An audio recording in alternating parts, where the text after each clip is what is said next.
How are you? Fine.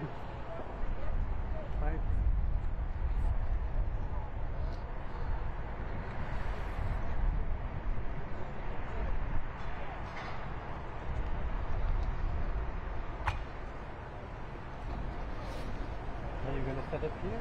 No. I just I have a light up here. No, yeah, don't worry.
rentre après parce que ça se met là.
Ja, dat kan een probleem zijn. Ben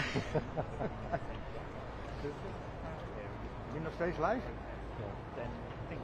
Op de Holocaust Remembrance. Dan ga je met mij snel mee naar binnen, toch? Ja. Opvang. Absoluut.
Yeah, they've asked for 9 additional measures, kind of a broad ask.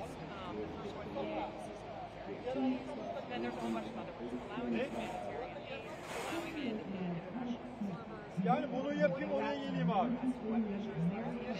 Abi şimdi yayın var, gelirim.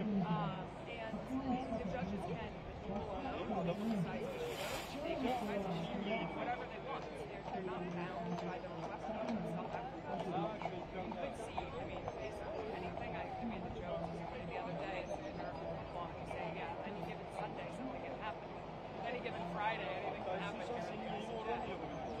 So I think what is likely is that we'll see something in the issue that's kind of issue. I don't know who's speculating, I don't know what's very everything, but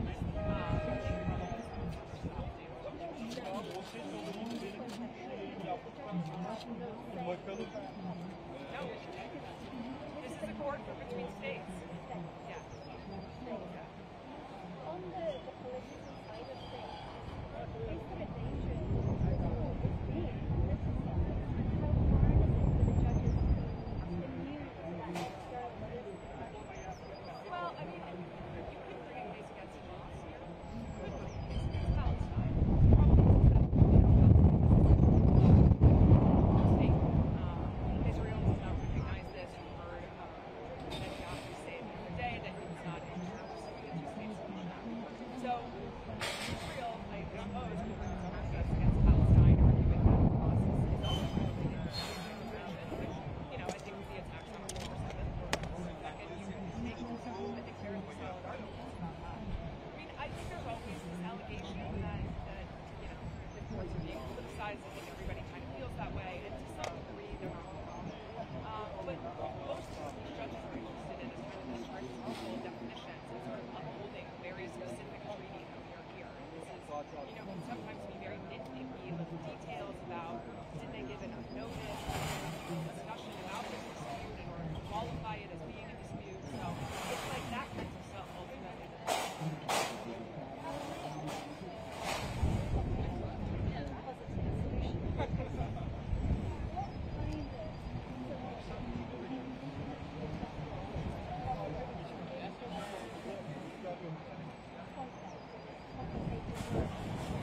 Yeah, I mean, I think sometimes it's easy to sit about this stuff, but I do think it's better that we're here hashing this out rather than maybe escalating a situation.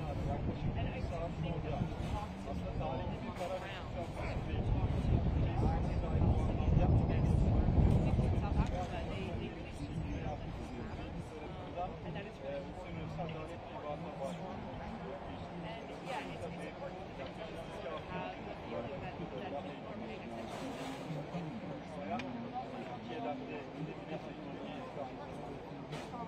Tanya, there is a lot to Gazeteci var. Closer, so nobody else is going to stand in front of Yavaş yavaş bu alımı yapmaya başladılar. Güney Afrika Cumhuriyeti'nin açmış olduğu davada yani teslim kararları açıklanacak ama bu Amerikan hükümetinin teslim kararı It açıklanacak. couldn't be brought in because this court deals with Bu talepler arasında özellikle Gazze'de acilen ateşkes sağlanması. The International Criminal Court is also based in The Hague. The prosecutor there, is already looking into the situation. Gaza, the West Bank, the Rafah crossing for the last couple of months. So that's not to say that action can't be taken on both sides. It's just here is only states that can call before the International Court of Justice. And during the hearings last week, Israel defended itself, said it was enacting in line with international law, that it was focusing on self-defense, on targeting Hamas. And one of the things to note here is that in terms of the wider case of the fundamental merits of the accusation of genocide, the really critical word there is intent. And what we heard during the hearings 2 weeks ago was how both sides could give a different interpretation of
area when police ask for an identification press card to show.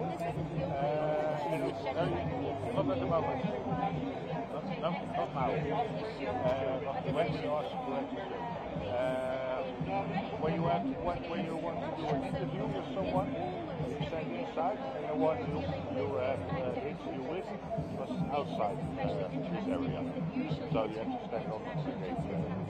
Sometimes decades after the actual events themselves, this is happening in real time, which is why I think everyone's acutely aware of the potential political ramifications and legal ramifications too.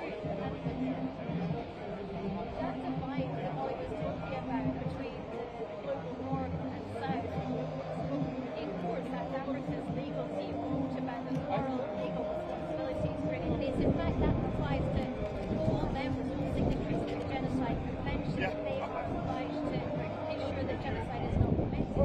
Israel has argued that South Africa has prevented and it showed pictures of fighters using civilian infrastructure in order to launch attacks. So that has been very much part of Israel's argument that this is a legitimate action under international the right to self-defense. And I expect we will hear a lot more of that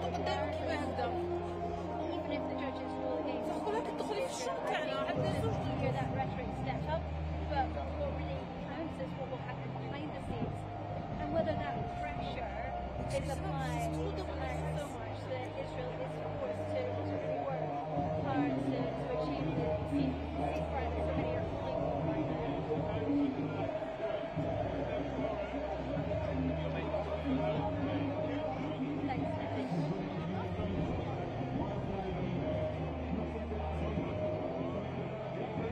غادي نوقف لها هنا باسكو دات الشغل تاعنا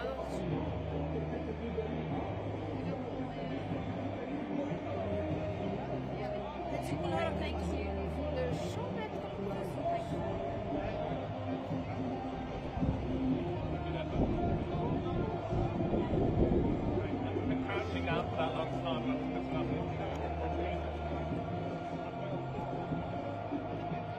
انا بعد كي يجي ضيف ندير هكذا ندخلها ما تقوليش لا لا هي جات معنا كي يجي ضيف انا ندير هكذا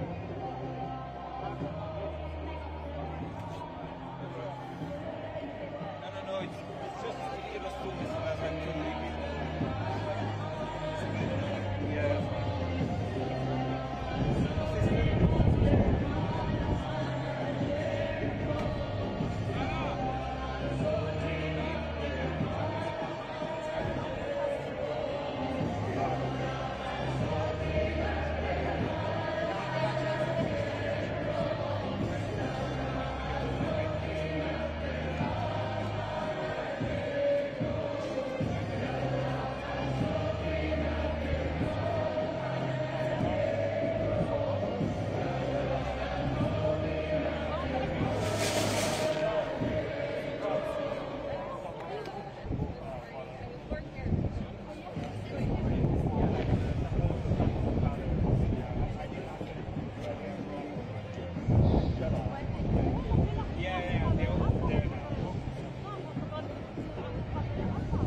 Aynı önemli bir karar, dünyadaki kararları ve dünyanın gözünün noktada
فعلا ريمي بعد ساعة من الآن ستبدأ تلاوة قرار وضعت المحكمة 17 لقرارهم بشأن الإجراءات الطارئة التي طلبتها جنوب إفريقيا. والمتوقع ريمي والمنتظر هو أن تقوم المحكمة بأمر إسرائيل بالوقف الفوري لإطلاق النار. هذا هو الأمر المرجح، إلا أن سيناريوهات أخرى أيضا وإن كانت بعيدة أو ضئيلة الحدوث إلا أنها أيضا يمكن أن تحكم المحكمة بعدم الاختصاص وإسقاط الدعوة كما كانت قد طلبته إسرائيل أمس. هناك أيضا احتمال بأن تأخذ إجراءات جزئية بمعنى أن تطلب أن تنفذ بعض المطالب لجنوب إفريقيا كإعادة اللاجئين وإدخال مساعدات دون الأمر بوقف إطلاق النار. إذا ترقب كبير ريمي من سواء الجالية الفلسطينية أو من كل العالم وخاصة في غزة. معي ريمي في الاستوديو أو أمام محكمة العدل الدولية السيد أحمد سكينة، وهو الأمين العام لمنظمة الجالية الفلسطينية في هولندا، ونسأله عن التوقعات ومدى منسوب التفاؤل. يعني حقيقة سكان قطاع غزة فلسطينيين داخل، فلسطينيين ضد، ومعهم فلسطينيين خارج، ومعهم الفلسطينيين في الجالية الفلسطينية في داخل هولندا وعموم أوروبا، ينتظرون حقيقة ويأملون أن يكون اليوم يوم تاريخي بالنسبة للقضية الفلسطينية، يوم تاريخي بالنسبة لإنصاف الشعوب ولإنصاف الإنسانية على مستوى العالم أجمع. اليوم حقيقة ينبغي أن يصدر قرار، وقرار مباشر يطالب هذا الاحتلال بوقف الاعتداء وعلى قطاع غزة ووقف الحرب والفصل على غزة وفي داخل قطاع غزة. هذا المرجو من ضمن الإجراءات الاحترازية أيضا أو الإجراءات الوقائية التي تصدر عن المحكمة. أيضا مرجو أن تكون هناك إجراءات حقيقية تمنع أي حالة أو إجراء يمكن أن تقوم به الاحتلال الإسرائيلي بحيث يعزز هذه العمليات العسكرية التي يدخل فيها في داخل قطاع غزة. والأمر الآخر أن يكون هناك قرار صريح وواضح يسمح المساعدات والإنسانية والإغاثية من المنظمات الدولية إلى داخل قطاع غزة لإغاثة هذا الشعب المصاب في داخل القطاع. أما بالنسبة لدرجة التفاؤل والتوقعات، نتمنى أن تتمتع القرار اليوم بالشفافية والنزاهة الكاملة. اليوم الأمر لا يحتاج إلى جد واختصاص في الموضوع حتى يفتي أحدهم بأن ما تقوم به إسرائيل في داخل قطاع غزة هو جريمة حرب، والأمر واضح بالنسبة للحقوقيين قبل عموم الناس. وبالتالي اليوم ينبغي أن يكون هذا القرار منسجم مع هذا الوضع، لكن نتمنى أن لا نفاجأ اليوم بقرار هزيل يتم فيه نشر فيه ونلتمس فيه دخول عصا السياسة والأيدي السياسية في داخل القرار واللعب فيه. هذا ما نتمناه في الجالية الفلسطينية في هولندا، ويتمناه كل شعب فلسطيني وخاصة المصابين والمخلومين في داخل غزة.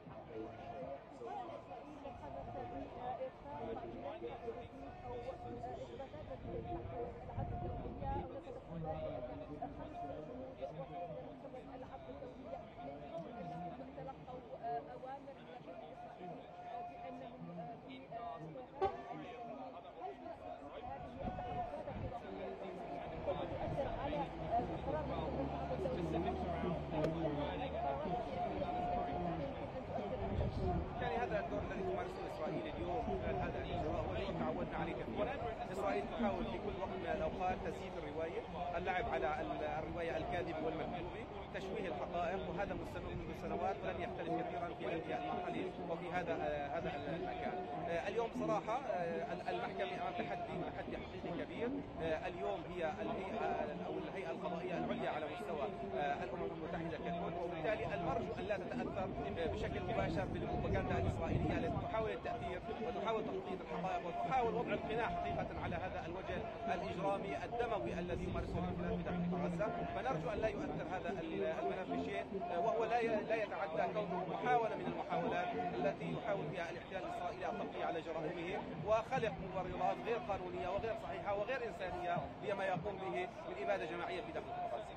هل تتوقعون أن تواصل الولايات المتحدة هذا الدعم المطلق ولا مشروط لإسرائيل بعد وصول الجيش إلى هذه المرحلة؟ يعني حقيقة الدعم الأمريكي غير المحدود لإسرائيل هو مستمر. من يراهن على تغيير موقف أمريكي تجاه دعمها لإسرائيل هو مراهنة خاسرة وغير صحيحة. إسرائيل هي الفتى المدلل والطفل المدلل بالنسبة للولايات المتحدة الأمريكية في المنطقة، وهي تنفذ مصالحها. إسرائيل تنفذ مصالح الأمريكية، وأمريكا تحمي إسرائيل في داخل المنطقة، وبالتالي لا نعول كثيرا على تغيير في هذا الموضوع، لكن نقول أن اليوم هو قد يكون يوم تاريخي إذا صدر قرار إيجابي من محكمة العدل الدولية اليوم. فأعتقد أن الولايات المتحدة ستجد نفسها هذه المرة أمام السلطة القضائية الأعلى في العالم، ولن تجد نفسها فقط أمام هيئة تنفيذية أو حقل الفيتو أو مشروع مقدم من إحدى الدول هنا أو هناك. لا، اليوم قضاء العالم، السلطة القضائية في العالم ككل تصدر هذا القرار، ونتمنى أن يصدر القرار بشكل إيجابي كبير، وبالتالي هذا سيحرج أمريكا بشكل كبير لأنها ستكون مضطرة لمواجهة هذه السلطة. وهذا بصراحة إذا تمت مواجهته بشكل مباشر والطعن فيه بشكل بشكل مباشر، فهذا يضعنا أمام حقيقة شكوك صريحة وواضحة أمام مصداقية وقيمة هذه الهيئات الدولية إذا كان سيتم التلاعب فيها والتلاعب بقراراتها من قبل هذه الدولة.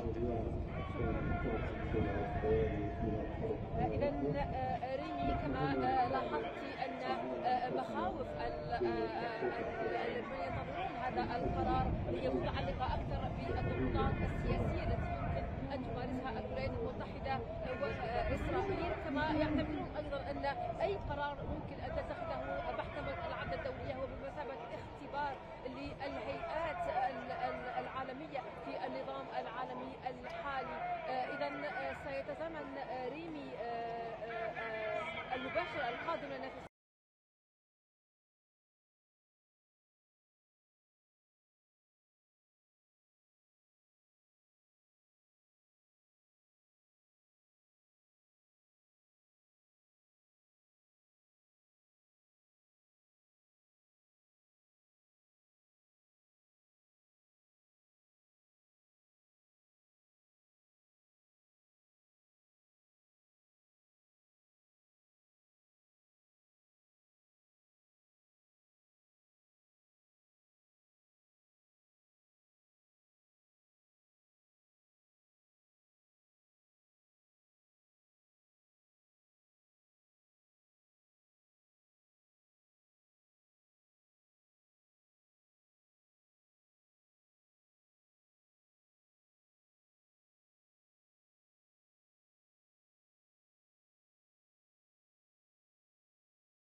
Netanyahu get together. From Sarego to Gaza, Palestine will be free. Palestine will be free, okay? Palestine will be free.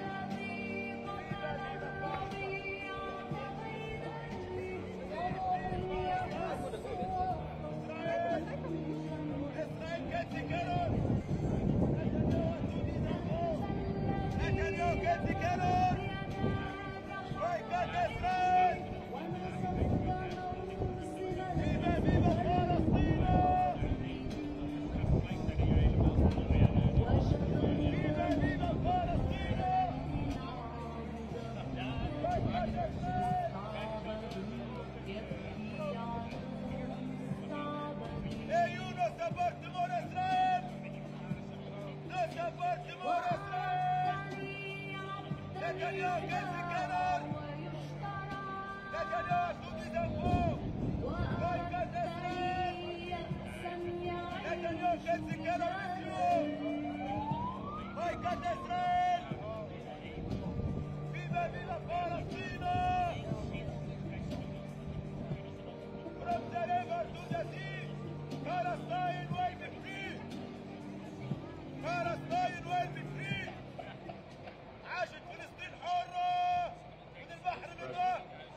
draft Convention on Genocide, now before this assembly, is the product of 2 years of careful legislation.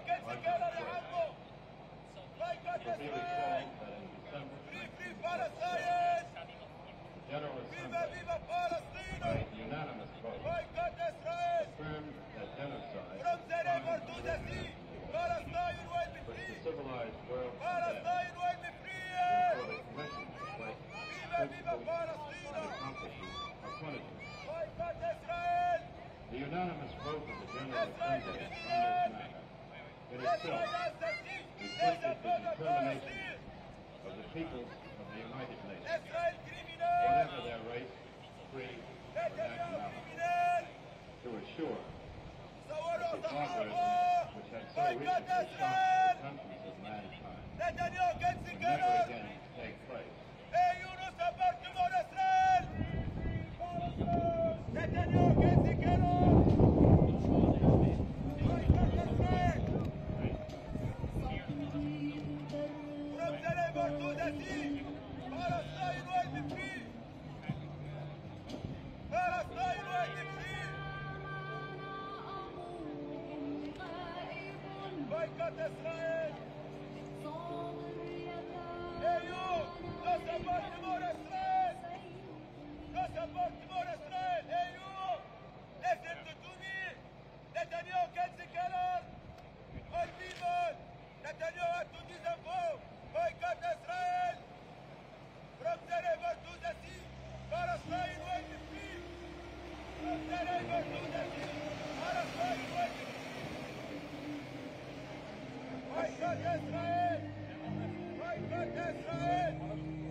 فلسطين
makes sense. Yeah, exactly. And which direction to do. Yeah. If you look at one. Yeah. And the lawyers are facing the. Yes. So they're blue. But that's kind of nice. The lawyer is more blue, is more like.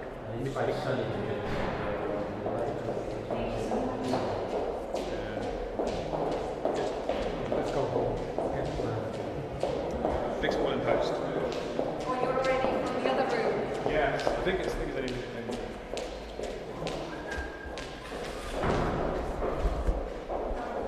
Filming.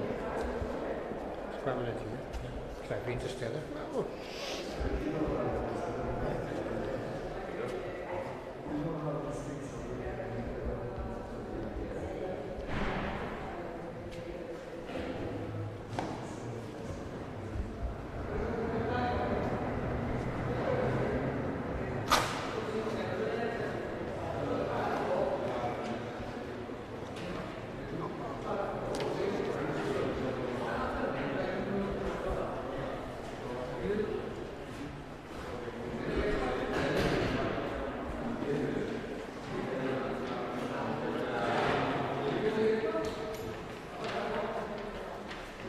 Is it a big room?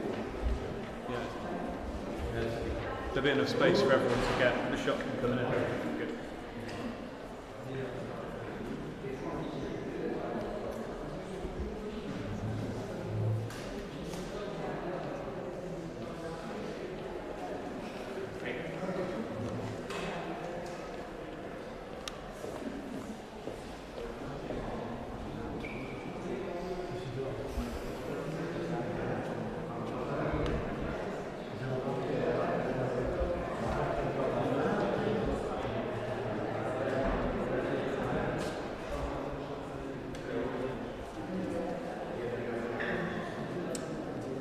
We can go in 1 minute. My colleague.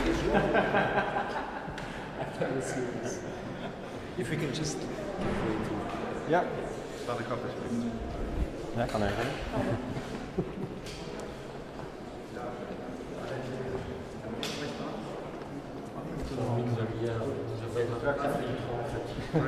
Please, guys, if we can make space. Sorry?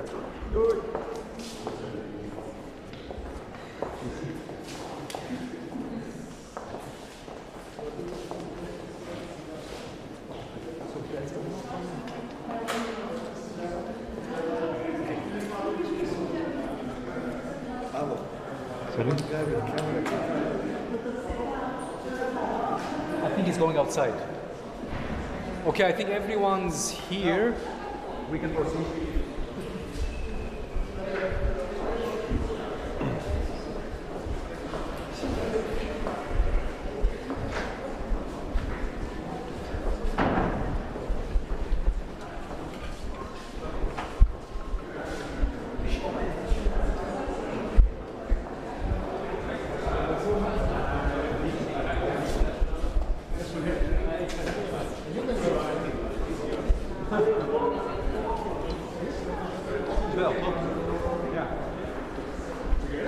Wait for.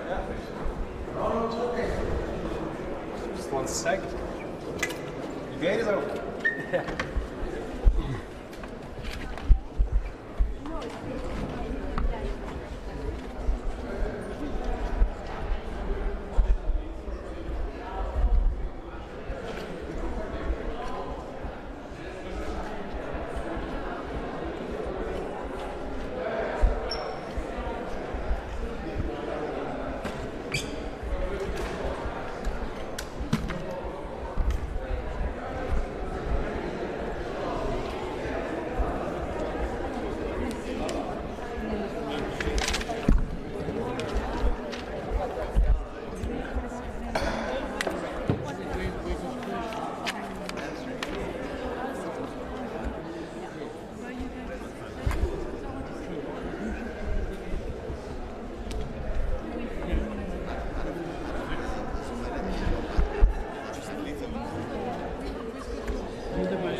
can always move if necessary. Thank you.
Nice to see you after all these years. How many Israelis have we written down there? John's wife. How do you do?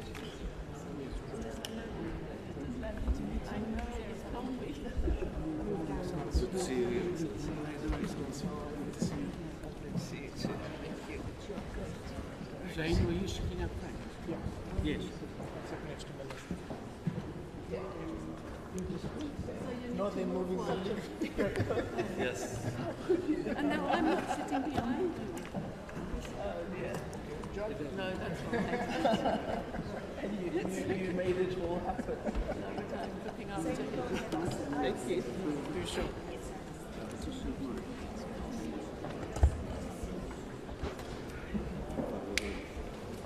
It's your right. So good to see you.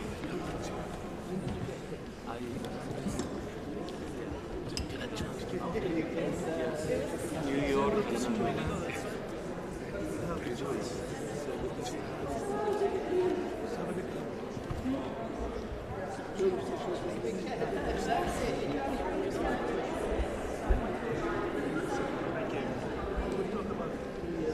How are you? Thank you.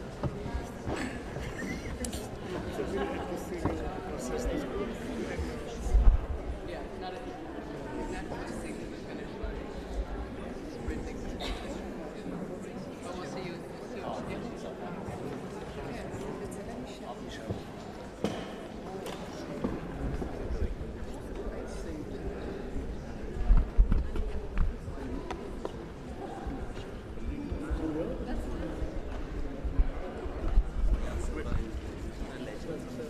Curious.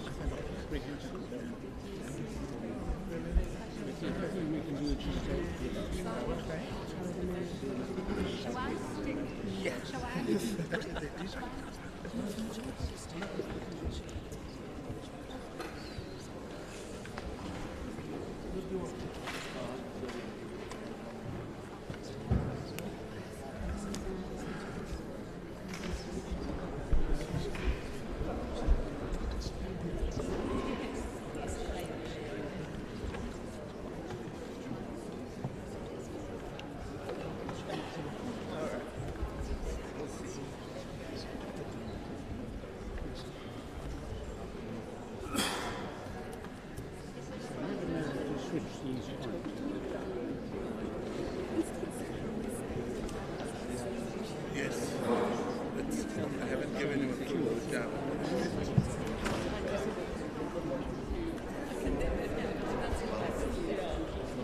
Before me.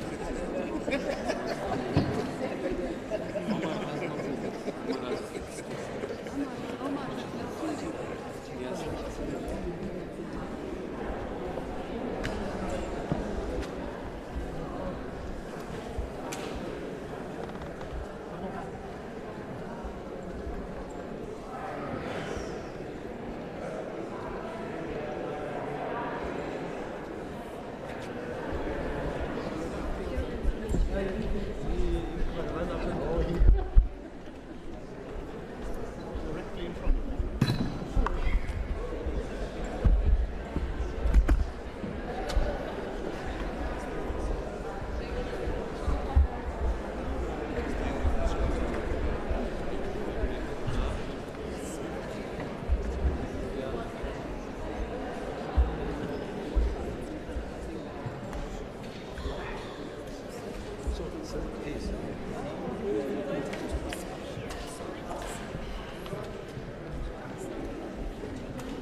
Please be seated.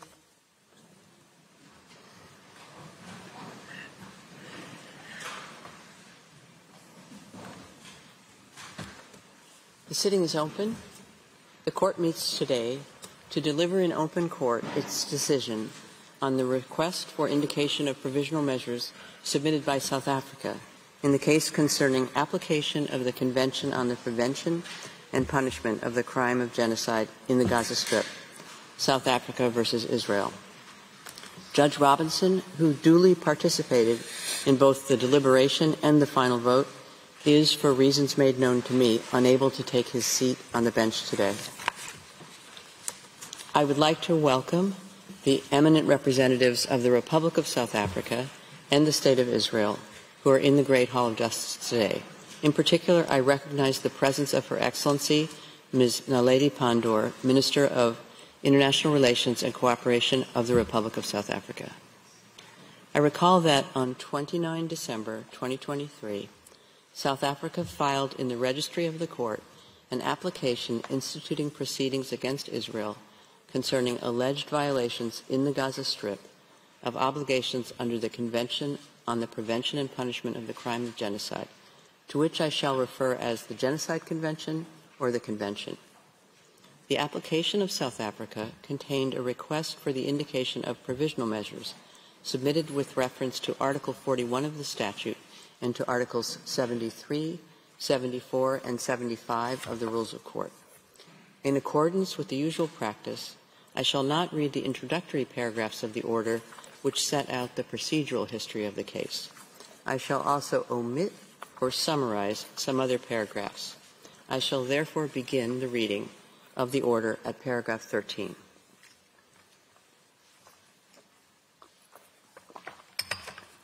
In the order, the Court begins by recalling the immediate context in which the present case came before it.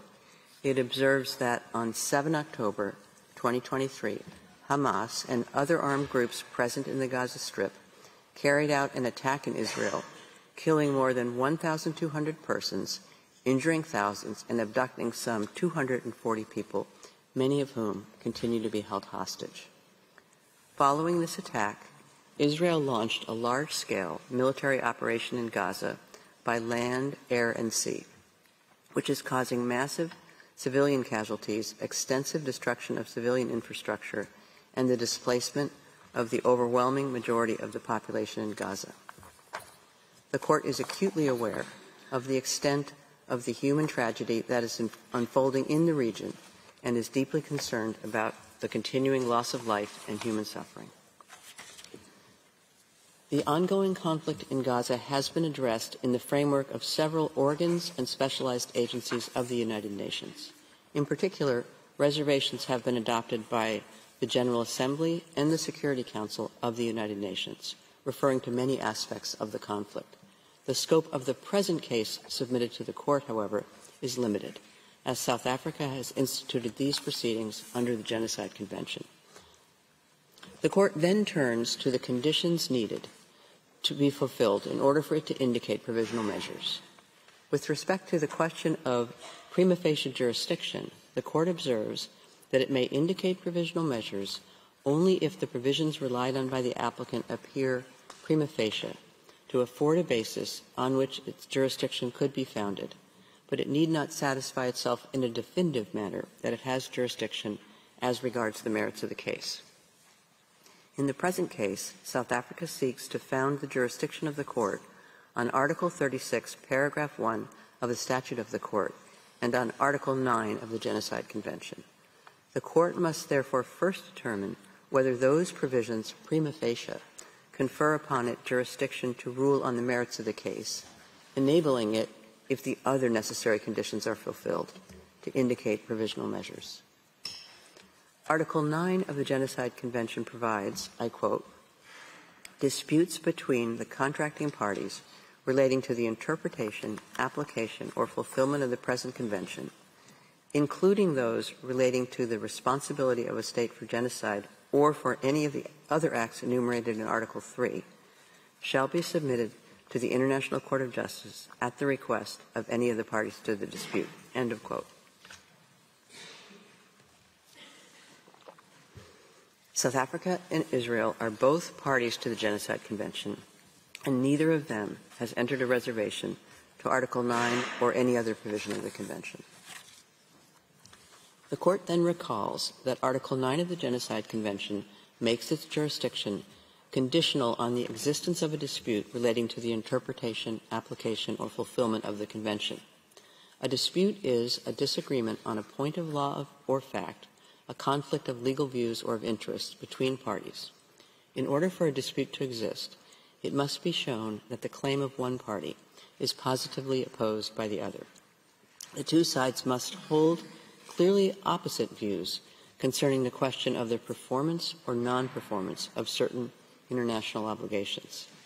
To determine whether a dispute exists in the present case, the Court cannot limit itself to noting that one of the parties maintains the Convention applies while the other denies it. Since South Africa has invoked as a basis for the Court's jurisdiction the compromissory clause of the Genocide Convention, the Court must also ascertain at the present stage of the proceedings whether it appears that the acts and omissions complained of by the applicant are capable of falling within the scope of that convention, ratio materiae. The Court recalls that for purposes of deciding whether a dispute existed between the parties at the time of the filing of the application, it takes into account, in particular, any statements or documents exchanged between the parties, as well as any exchanges made in multilateral settings. In so doing, it pays special attention to the author of the statement or document, its intended or actual addressee, and its content. The existence of a dispute is a matter for objective determination by the Court. It is a matter of substance, not a question of form or procedure.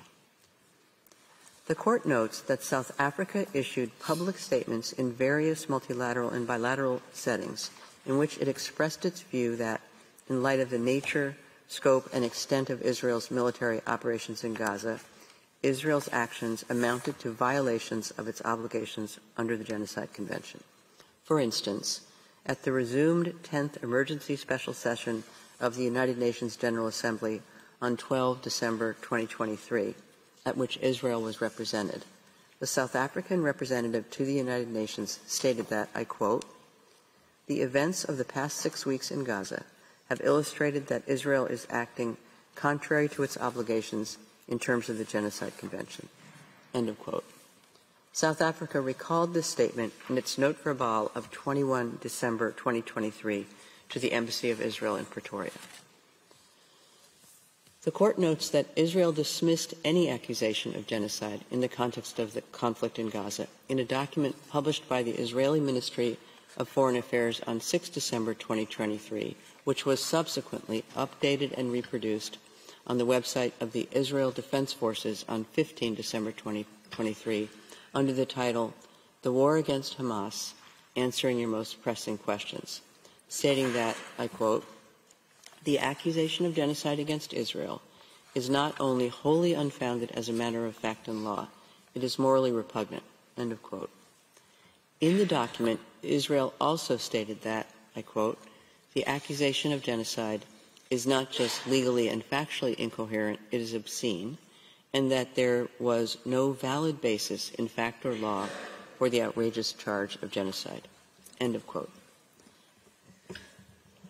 In light of the foregoing, the Court considers that the parties appear to hold clearly opposite views as to whether certain acts or omissions allegedly committed by Israel in Gaza amount to violations by the latter of its obligations under the Genocide Convention.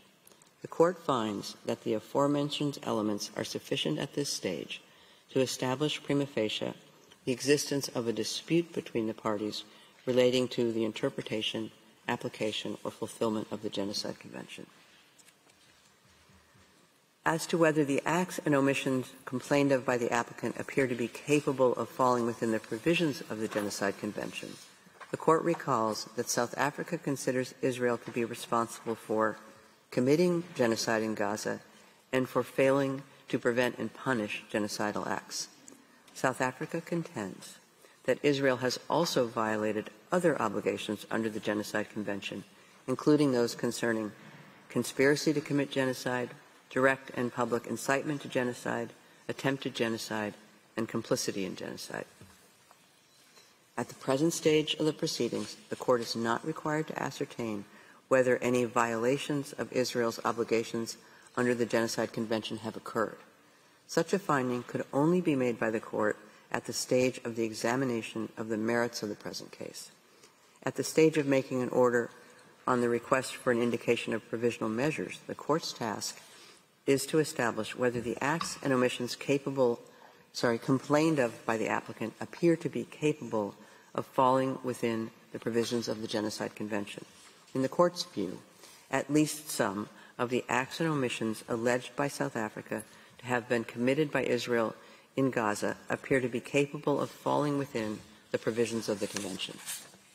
In light of the following, the Court concludes that, prima facie, it has jurisdiction pursuant to Article 9 of the Convention to entertain the case.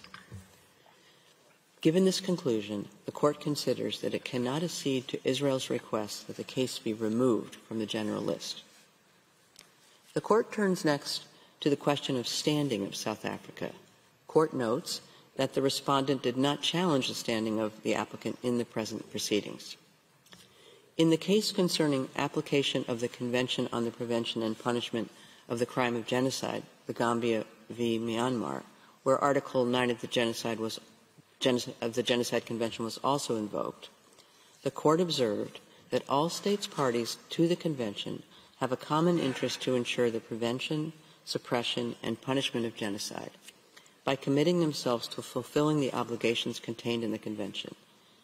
Such common interest implies that the obligations in question are owed by any state party to all the other state parties to the relevant convention. They are obligations erga omnes partes, in the sense that each state party has an interest in compliance with them in any given case. The common interest in compliance with the relevant obligations under the Genocide Convention entails that any state party, without distinction, is entitled to invoke the responsibility of another state party for an alleged breach of its obligations erga omnes partes. Accordingly, the Court found that any state party to the Genocide Convention may invoke the responsibility of another state party, including through the institution of proceedings before the Court, with a view to determining the alleged failure to comply with its obligations erga omnes partes under the Convention and to bringing a failure to the end. The Court concludes prima facie that South Africa has standing to submit to it the dispute with Israel concerning alleged violations of obligations under the Genocide Convention. The Court then turns to the question of the rights whose protection is sought and the link between such rights and the measures requested. It recalls that its power to indicate provisional measures under Article 41 of the statute has as its object the preservation of the respective rights claimed by the parties in a case, pending its decision on the merits thereof. It follows that the Court must be concerned to preserve by such measures the rights which may subsequently be adjudged by it to belong to either party. Therefore, the Court may exercise this power only if it is satisfied that the rights asserted by the party requesting such measures are at least plausible. At this stage of the proceedings, however, the Court is not called upon to determine definitively whether the rights which South Africa wishes to seek protected exist. It need only decide whether the rights claimed by South Africa and for which it seeks protection are plausible. Moreover, a link must exist between the rights whose protection is sought and the provisional measures being requested. The Court recalls that in accordance with Article 1 of the Convention, all states parties thereto have undertaken to prevent and to punish the crime of genocide. Article 2 provides that, I quote, "Genocide means any of the following acts committed with an intent to destroy in whole or in part a national, ethnical, racial, or religious group as such. A, killing members of the group. B, causing serious bodily or mental harm to members of the group. C, deliberately inflicting on the group conditions of life calculated to bring about its physical destruction in whole or in part. D, imposing measures intended to prevent births within the group. E, forcibly transferring children of the group to another group." End of quote. Pursuant to Article 3 of the Genocide Convention, the following acts are also prohibited by the Convention: conspiracy to commit genocide, direct and public incitement to commit genocide, attempt to commit genocide, and complicity in genocide. The provisions of the Convention are intended to protect the members of a national, ethnical, racial, or religious group from acts of genocide or any other punishable acts enumerated in Article 3. The Court considers that there is a correlation between the rights of members of groups protected under the Genocide Convention, the obligations incumbent on state parties thereto, and the right of any state party to seek compliance therewith by another state party. As the Court has stated in other cases, in order for acts to fall within the scope of Article 2 of the Convention, the intent must be to destroy at least a substantial part of a particular group. This is demanded by the very nature of the crime of genocide, since the object and purpose of the Convention as a whole is to prevent the intentional destruction of groups. The part targeted must be significant enough to have an impact on the group as a whole. The Palestinians appear to constitute a distinct national, ethnical, racial, or religious group, and hence a protected group within the meaning of Article 2 of the Genocide Convention. The Court observes that, according to United Nations sources, the Palestinian population in the Gaza Strip comprises over 2 million people. Palestinians in the Gaza Strip form a substantial part of the protected group.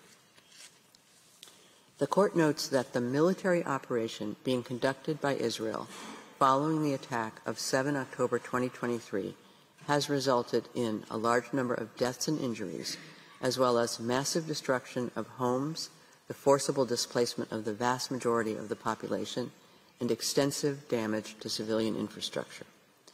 While figures relating to the Gaza Strip cannot be independently verified, recent information indicates that 25,700 Palestinians have been killed, over 63,000 injuries have been reported, over 360 housing units have been destroyed or partially damaged, and approximately 1.7 million persons have been internally displaced. The Court takes note in this regard of the statement by the United Nations Under-Secretary General for Humanitarian Affairs and Emergency Relief Coordinator, Mr. Martin Griffiths, on 5 January 2024. I quote, "Gaza has become a place of death and despair. Families are sleeping in the open as temperatures plummet. Areas where civilians were told to relocate for their safety have come under bombardment. Medical facilities are under relentless attack. A public health disaster is unfolding. Gaza has simply become uninhabitable. Its people are witnessing daily threats to their very existence while the world watches on." End of quote. Following a mission to North Gaza, the World Health Organization reported that as of 21 December 2023, I quote, "an unprecedented 93% of the population of Gaza is facing crisis levels of hunger, with insufficient food and high levels of malnutrition." End of quote. The Court further notes the statement issued by the Commissioner General of the United Nations Relief and Works Agency for Palestine Refugees in the Near East, or UNRWA, Mr. Philippe Lazzarini, on 13 January 2024. I quote, "It's been 100 days since the devastating war started, killing and displacing people in Gaza following the horrific attacks that Hamas and other groups carried out against people in Israel. It's been 100 days of ordeal and anxiety for hostages and their families. In the past 100 days, sustained bombardment across the Gaza Strip caused the massive displacement of a population that is in a state of flux, constantly uprooted and forced to leave overnight, only to move to places which are just as unsafe. This war affected more than 2 million people, the entire population of Gaza. Many will carry lifelong scars, both physical and psychological. The vast majority, including children, are deeply traumatized. Overcrowded and unsanitary UNRWA shelters have become home to more than 1.4 million people. They lack everything, from food to hygiene to privacy. People live in inhumane conditions where diseases are spreading, including among children. They live through the unlivable with the clock ticking fast towards famine. The plight of children in Gaza is especially heartbreaking. An entire generation of children is traumatized and will take years to heal. Thousands have been killed, maimed, and orphaned. Hundreds of thousands are deprived of education. Their future is in jeopardy with far-reaching and long-lasting consequences. The UNRWA Commissioner General also stated that the crisis in Gaza is, I quote, compounded by dehumanizing language, end of quote. In this regard, the court has taken note of a number of statements made by senior Israeli officials. It calls attention in particular to the following examples.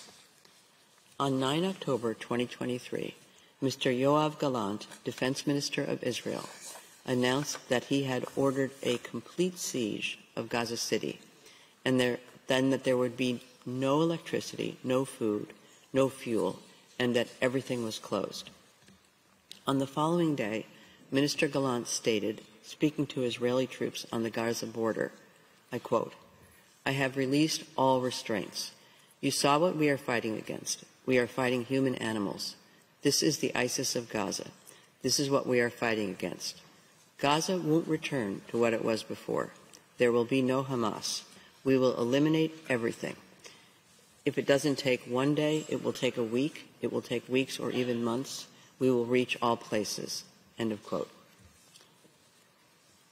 On 12 October 2023, Mr. Isaac Herzog, President of Israel, stated, referring to Gaza, I quote, "We are working, operating militarily according to rules of international law, unequivocally. It is an entire nation out there that is responsible. It is not true, this rhetoric about civilians not aware, not involved. It is absolutely not true. They could have risen up. They could have fought against that evil regime which took over Gaza in a coup d'etat. But we are at war. We are at war. We are at war. We are defending our homes. We are protecting our homes. That's the truth. And when a nation protects its home, it fights. And we will fight until we break their backbone." End of quote. On 13 October 2023, Mr. Israel Katz, then Minister of Energy and Infrastructure of Israel, stated on X, formerly Twitter, I quote, "We will fight the terrorist organization Hamas and destroy it. All the civilian population in Gaza is ordered to leave immediately. We will win. They will not receive a drop of water or a single battery until they leave the world." End of quote. The court also takes note of a press release of 16 November 2023 issued by 37 special rapporteurs, independent experts, and members of working groups part of the special procedures of the United Nations Human Rights Council, in which they voiced alarm over, I quote, "discernibly genocidal and dehumanizing rhetoric coming from senior Israeli government officials." End of quote. In addition, on 27 October 2023, the United Nations Committee on the Elimination of Racial Discrimination observed that it was highly concerned about the sharp increase in racist hate speech and dehumanization directed at Palestinians since 7 October. In the court's view, the aforementioned facts and circumstances are sufficient to conclude that at least some of the rights claimed by South Africa and for which it is seeking protection are plausible. This is the case with respect to the right of Palestinians in Gaza to be protected from acts of genocide and related prohibited acts identified in Article 3, and the right of South Africa to seek Israel's compliance with the latter's obligations under the Convention. The Court then turns to the condition of the link between the plausible rights claimed by South Africa and the provisional measures requested. It considers that by their very nature, at least some of the provisional measures sought by South Africa are aimed at preserving the plausible rights it asserts on the basis of the Genocide Convention in the present case, namely, the right of the Palestinians in Gaza to be protected from acts of genocide and related prohibited acts mentioned in Article 3, and the right of South Africa to seek Israel's compliance with the latter's obligations under the Convention. Therefore, a link exists between the rights claimed by South Africa that the Court has found to be plausible and at least some of the provisional measures requested. The Court turns next to the question of risk of irreparable prejudice and urgency. It notes that, pursuant to Article 41 of its statute, it has the power to indicate provisional measures when irreparable prejudice could be caused to rights which are the subject of judicial proceedings, or when the alleged disregard of such rights might entail irreparable consequences. However, the power of the Court to indicate provisional measures will only be exercised if there is urgency in the sense that there is a real and imminent risk that irreparable prejudice will be caused to the rights claimed before the Court gives its final decisions. The condition of urgency is met when the acts susceptible of causing irreparable prejudice can occur at any moment before the Court makes the final decision in the case. The Court must therefore consider whether such a risk exists at this stage of the proceedings. The Court is not called upon for purposes of its decision on the request for the indication of provisional measures to establish the existence of breaches of obligations under the Genocide Convention, but to determine whether the circumstances require the indication of provisional measures for the protection of rights under that instrument. As already noted, the Court cannot at this stage make definitive findings of fact, and the right of each party to submit arguments with respect to the merits remains unaffected by the Court's decision on the request for the indication of provisional measures. The Court recalls that, as underlined in General Assembly Resolution 96-1 of 11 December 1946, I quote, "Genocide is a denial of the right of existence of entire human groups, as homicide is the denial of the right to live of individual human beings.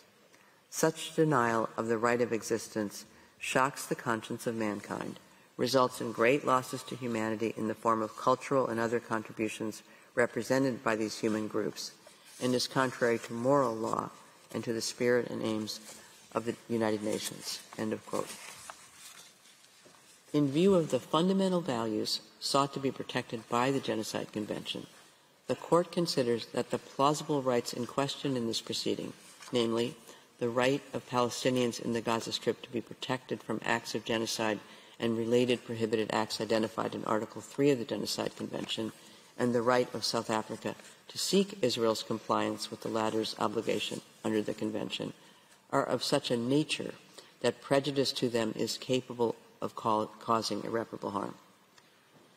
During the ongoing conflict, senior United Nations officials have repeatedly called attention to the risk of further deterioration of conditions in the Gaza Strip. The Court takes note, for instance, of the letter dated 6 December 2023, whereby the Secretary-General of the United Nations brought the following information to the attention of the Security Council. I quote, "The healthcare system in Gaza is collapsing. Nowhere is safe in Gaza. Amid constant bombarding by the Israel Defense Forces and without shelter or the essentials to survive, I expect public order to completely break down soon due to the desperate conditions rendering even limited humanitarian assistance impossible. An even worse situation could unfold, including epidemic diseases and increased pressure for mass displacement into neighboring countries. We are facing a severe risk of collapse of the humanitarian system. The situation is fast deteriorating into a catastrophe with potentially irreversible implications for Palestinians as a whole and for peace and security in the region. Such an outcome must be avoided at all costs." End of quote. On 5 January 2024, the Secretary-General wrote again to the Security Council, providing an update on the situation in the Gaza Strip and observing that, I quote, "Sadly, devastating levels of death and destruction continue." End of quote. The Court also takes note of the 17 January 2024 statement issued by the UNRWA Commissioner General upon return from his 4th visit to the Gaza Strip since the beginning of the current conflict in Gaza. I quote, "Every time I visit Gaza, I witness how people have sunk further into despair, with the struggle for survival consuming every hour." End of quote. The court considers that the civilian population in the Gaza Strip remains extremely vulnerable.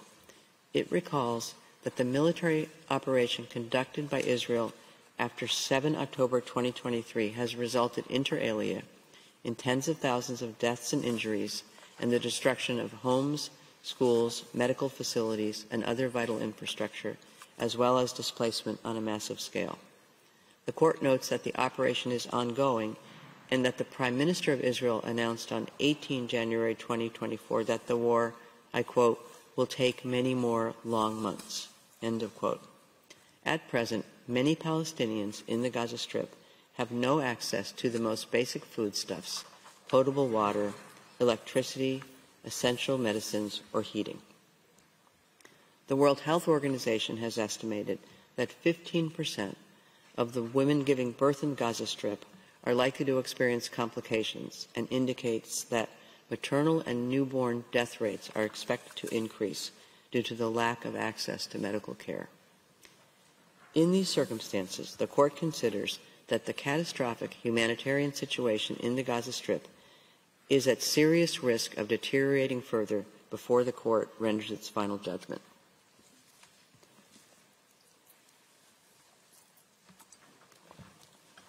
The court recalls Israel's statement that it has taken certain steps to address and alleviate the conditions faced by the population in the Gaza Strip. The court further notes that the Attorney General of Israel recently stated that a call for intentional harm to civilians may amount to a criminal offense, including that of incitement, and that several such cases are being examined by Israeli law enforcement authorities. While such steps are to be encouraged, they are insufficient to remove the risk that irreparable prejudice will be caused before the court issues its final decision in the case. In light of the foregoing, the court considers that there is urgency in the sense that there is a real and imminent risk that irreparable prejudice will be caused to the rights found by the court to be plausible before it gives its final decision. The court concludes, on the basis of the aforementioned considerations, that the conditions required by its statute for it to indicate provisional measures are met.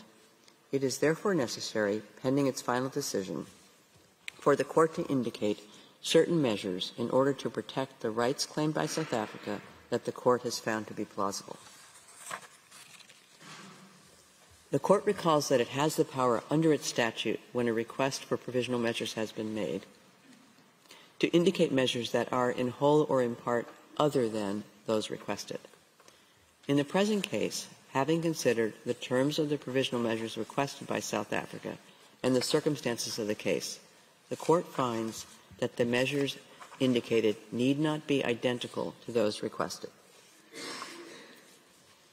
The court considers that, with regard to the present situation, Israel must, in accordance with its obligations under the Genocide Convention, in relation to Palestinians in Gaza, take all measures within its power to prevent the commission of all acts within the scope of Article 2 of the Convention, in particular, A, killing members of the group, B, causing serious bodily or mental harm to members of the group, C, deliberately inflicting on the group conditions of life calculated to bring about its physical destruction in whole or in part, and D, imposing measures intended to prevent births within the group. The court recalls that these acts fall within the scope of Article 2 of the Convention when they are committed with the intent to destroy in whole or in part the group as such. The court further considers that Israel must ensure with immediate effect that its military forces do not commit any of the aforementioned acts. The court is also of the view that Israel must take measures within its power to prevent and punish the direct and public incitement to commit genocide in relation to the members of the Palestinian group in the Gaza Strip. The court further considers that Israel must take immediate and effective measures to enable the provision of urgently needed basic services and humanitarian assistance to address the adverse conditions of life faced by Palestinians in the Gaza Strip. Israel must also take effective measures to prevent the destruction and ensure the preservation of evidence related to allegations of acts within the scope of Article 2 and Article 3 of the Genocide Convention against members of the Palestinian group in the Gaza Strip. Regarding the provisional measure requested by South Africa that Israel must submit a report to the court on all measures taken to give effect to the order, the court recalls that it has the power, reflected in Article 78 of the Rules of Court, to request the parties to provide information on any matter connected with the implementation of any provisional measures it has indicated. In view of the specific provisional measures it has decided to indicate, the Court considers that Israel must submit a report to the Court on all measures taken to give effect to this order within 1 month as from the date of this order. The report so provided shall then be communicated to South Africa, which shall be given the opportunity to submit to the Court its comments thereon. The Court recalls that its orders on provisional measures under Article 41 of the statute have binding effect and thus create international legal obligations for any party to whom the provisional measures are addressed.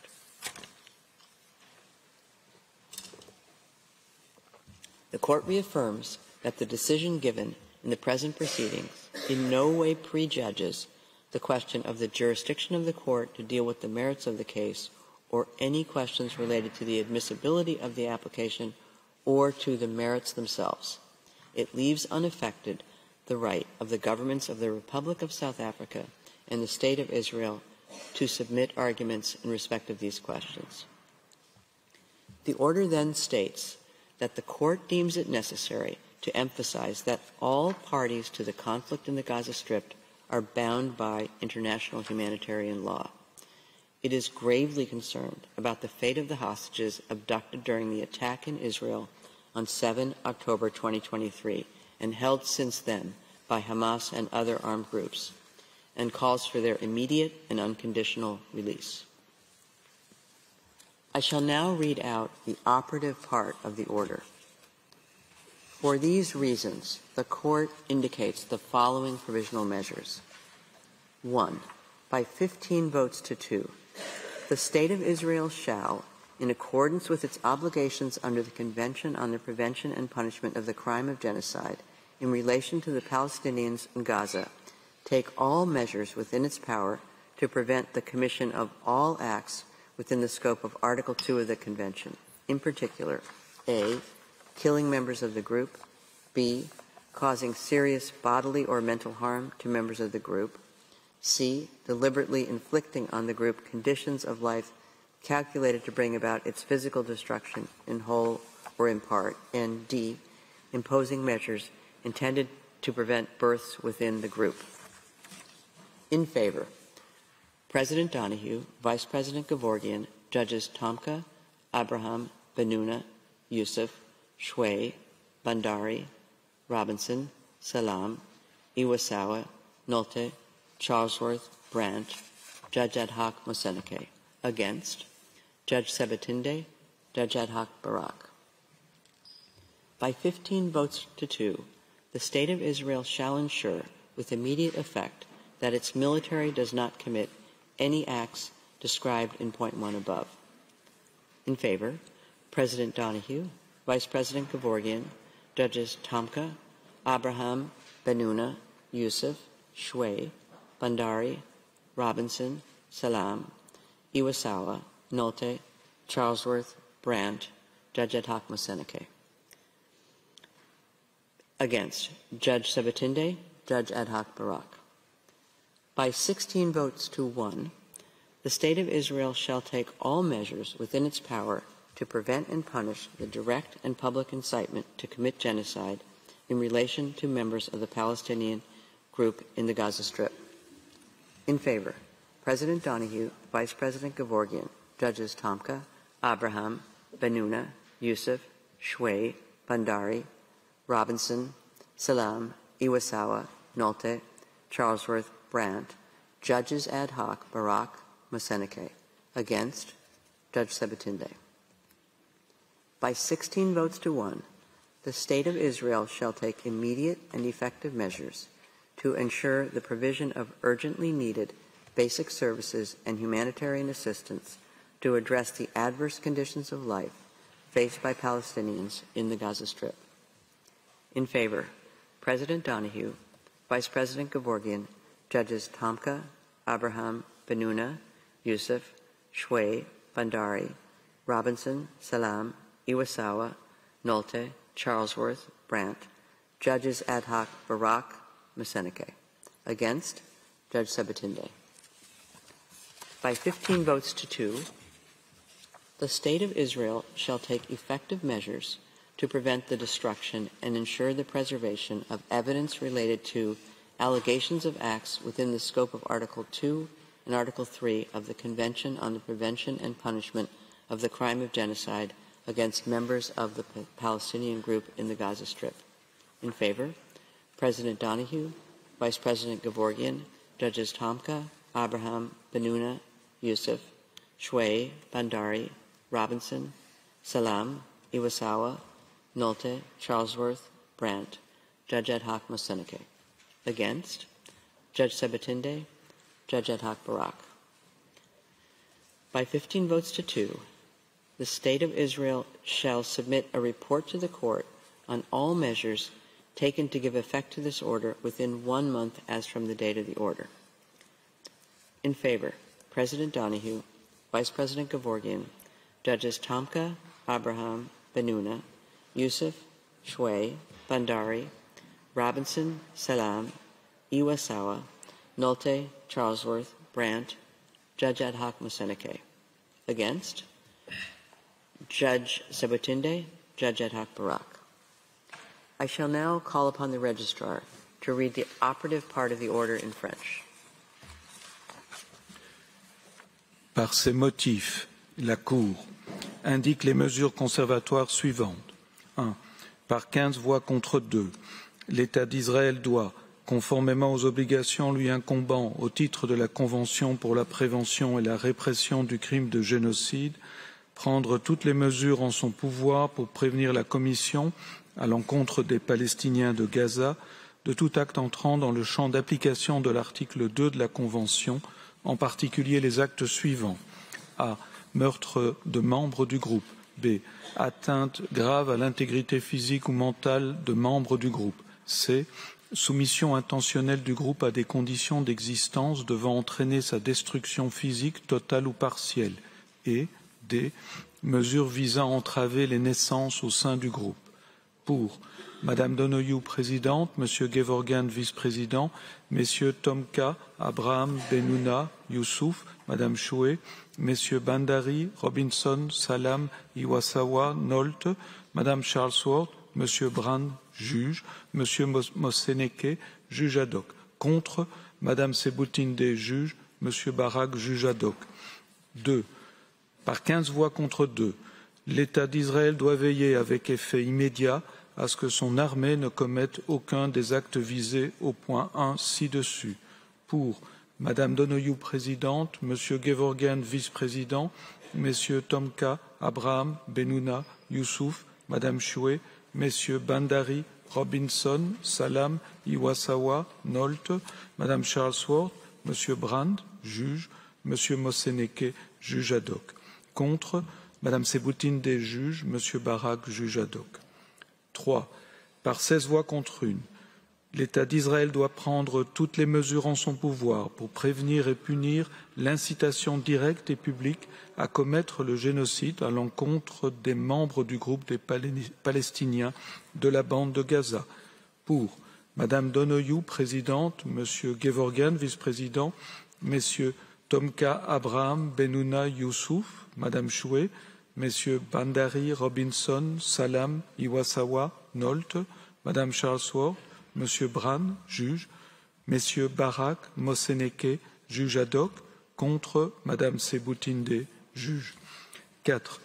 Par 16 voix contre 1, l'État d'Israël doit prendre sans délai des mesures effectives pour permettre la fourniture des services de base et de l'aide humanitaire requis de toute urgence afin de remédier aux difficiles conditions d'existence auxquelles sont soumis les Palestiniens de la bande de Gaza. Pour Madame Donoghue, présidente, Monsieur Gevorgyan, vice-président, Messieurs Tomka, Abraham, Benouna, Youssouf, Madame Choué, Messieurs Bandari, Robinson, Salam, Iwasawa, Nolte, Madame Charlesworth, Monsieur Brand, juge, Messieurs Barak, Moseneke, juge ad hoc. Contre, Madame Sebutinde, juge. 5.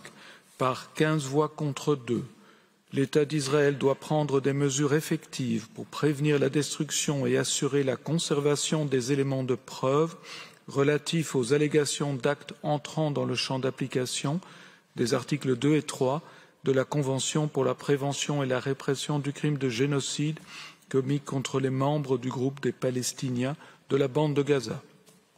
Pour Madame Donoghue, présidente, Monsieur Gevorgyan, vice-président, Messieurs Tomka, Abraham, Benouna, Youssouf, Madame Choué, Messieurs Bandari, Robinson, Salam, Iwasawa, Nolte, Madame Charlesworth, Monsieur Brand, juge, Monsieur Moseneke, juge ad hoc. Contre, Madame Sebutinde, juge, Monsieur Barak, juge ad hoc. 6. Par 15 voix contre 2, l'État d'Israël doit soumettre à la Cour un rapport sur l'ensemble des mesures qu'il aura prises pour donner effet à la présente ordonnance dans un délai d'1 mois à compter de la date de celle-ci. Pour Madame Donoghue, présidente, Monsieur Gevorgyan, vice-président, Messieurs Tomka, Abraham, Benouna, Youssouf, Madame Choué, Messieurs Bandari, Robinson, Salam, Iwasawa, Nolte, Madame Charlesworth, Monsieur Brand, juge, Monsieur Moseneke, juge ad hoc. Contre, Madame Sebutinde, juge, Monsieur Barak, juge ad hoc. Judge Choué appends a declaration to the order of the court. Judge Sebutinde appends a dissenting opinion to the order of the court. Judges Bandari and Nolte append declarations to the order of the court. Judge ad hoc Barak appends a separate opinion to the order of the court. The text of the court will be available from today in typescript. It will be available shortly on the court's website. The printed text will be available in due course. As the court has no further business before it today, I declare the sitting closed.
Perhaps this will help the Biden administration because, as we know, behind the scenes, the US president has been urging the Israelis to stop the scale of their bombardment and to tone down some of their military operations and to scale up the humanitarian aid, all of things that have been ignored by Israel until this point. So I suspect the Biden administration may well, given the way this has gone, be somewhat happy with this, but we'll have to see what comes out of Washington in the coming hours.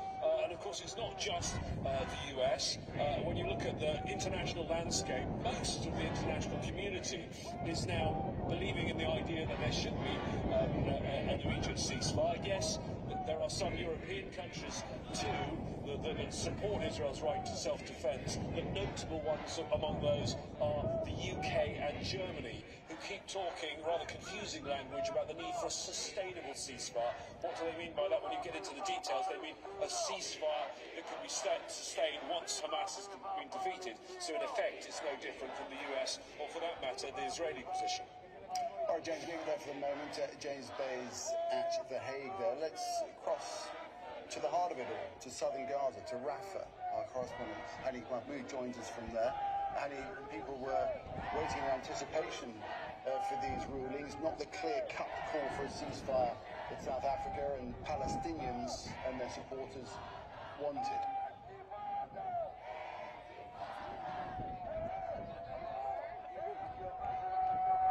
Yes, a really great deal of frustration and resentment, because the one element that every single Palestinian across the Gaza, probably including the children, were waiting for, which is an end to this madness, an end to cessation to all hostilities, the ongoing intense bombing. They were waiting for that statement. One statement could have relieved an entire population, largely displaced and more profoundly traumatized as the bombing continued across the Gaza Strip. To the time the statement was read, there was still bombing going on in the city of Khan Yunis and the northern part. That one element that everybody waited for. People have been saying that for weeks now. There is ongoing systematic killing of the people in Gaza. The UN warned of famine. We have the Deputy General of the United Nations warned of systematic destruction of civic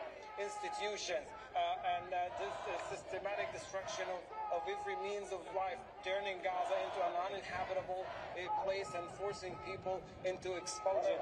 People were waiting that this is continuing because of the mass bombing that has been relentless, been very destructive, and has turned Gaza into a death camp so far. That one line, despite all the positive rulings, but they just wanted this to end because people are tired, they're exhausted, they want to go back to their homes, they want to see remaining family members, they want to go back to normal life. But the statement did not give them that, and that's why they're continuing to be restless. All right, Hani, thanks for that. Hani Mahmoud in southern Gaza. Let's discuss this with analyst Marwan Bashar. So, it's somewhat complex and opaque, isn't it? Israel must take all measures to stop killing members of the group, Palestinians, or harming them, and stop taking measures to jeopardize birth control. I mean, if they're not going to do that, then effectively it's going to be business as usual, isn't it? Well, yes, but it wasn't going to do that any which way, Nick. Israel wasn't going to abide by the ICJ ruling any which way, and it said that from the outset. So that's why, for me, although there's discussion to be had about the provisional measures and why the court embraced its own measures rather than those of South Africa, but for me, this is a court of justice. And the fact that they went for almost 36 minutes making the case, they basically made the case why, first of all, there is a dispute between South Africa and Israel, that they accept that South Africa has a right to take this up to the ICJ. And second, and that's the most important for me, headline today, that the ICJ has jurisdiction in the case of Gaza. That means it suspects there is genocide taking place in Gaza. It will take up the case. And the way the Judge Donahue, the head of the court, went on and on and on, making the case, basically, she sounded like a South African prosecutor, basically saying, look, here is the circumstance. Here's what Israel has done. Here what Israel is doing. Here is what the various United Nations agencies' heads have said. Griffin, Under Secretary General, the WHO, UNRWA, and so on and so forth. And then going on and showing intent. Gallant, Herzog, Katz, and so on and so forth. So they basically were making the case that there is every evidence that could lead to the fact that Israel is carrying a genocide in Gaza. Right? And that then Israel must refrain from doing 1, 2, 3, 4, 5. Arguably, South Africa asked first and foremost for a ceasefire. The world is asking for a ceasefire. But the principle here for a court of justice to say, such as the ICJ, and although the bar is not as high as when they will in fact discuss this down the road and judge whether Israel is or is not in fact carrying genocide, the fact that they accepted the case, the fact that they are putting Israel on notice, and the fact that they want reports from Israel moving forward and expect certain results from Israel, I think that's in a big way is a big win for South Africa. Okay, so there's that, but they did not apply the South African measures, the measures that South Africa has called for. Why that discrepancy? Of course, I don't know what goes on in their minds, but I would have preferred that this gone the Myanmar way and saying, we need some Chinese stuff. If they've gone the Bosnia way, right? They've gone through the Bosnia ruling, and they're suggesting a whole number of things that Israel shouldn't do, especially on the fact that they shouldn't take any acts that contravene the Genocide Convention, that they should allow for humanitarian aid, that they should maintain the records of decision-making to show intent and so on and so forth. I am saddened by the fact that there is no ceasefire, but then I am not as saddened because I knew Israel was not going to carry on with that ceasefire. Now, let me tell you why, and we had this conversation the past hour about the diplomatic and strategic implications for this. We knew from the past 2 weeks that Israel was not going to abide by any ceasefire. The fact here is that the United States now needs to look in the mirror. The UK, Germany, and other countries who supported Israel the last 3 months unconditionally need now to look in the mirror and reconsider the decision, because the court of the land, the court of the world, the court of the United Nations have taken up the case of genocide against Israel for its actions the past 3 months. That the principle of it, that it would take on the case and then it would put Israel on notice and demand of it a number of things. I think legally and morally, for me, it's more important. Morally speaking, that sends a strong message to Israel and its backers that they need to cease and desist, even if the court did not split it. Okay, but the chances are, as you say, that Israel will just carry on the way they're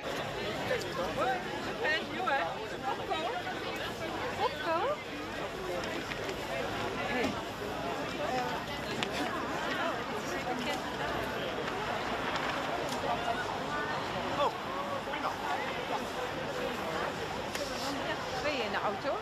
Dat is mooi. Ja, hè? Ja.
בואו צריך להתקרב אז לבחור הזה, אדם. איפה נדע?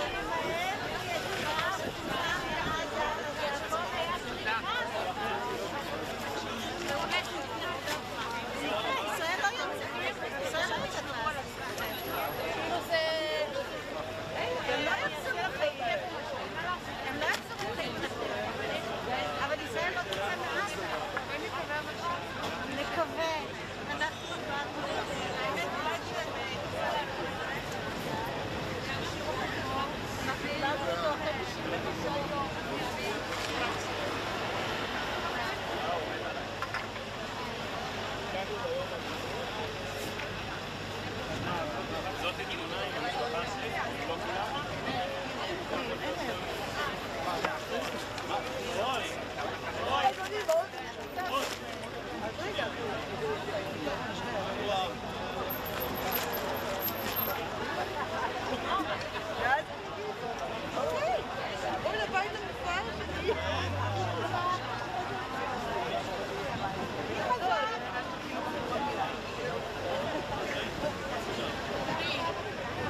So how come you're here? Your journalist? Video? No.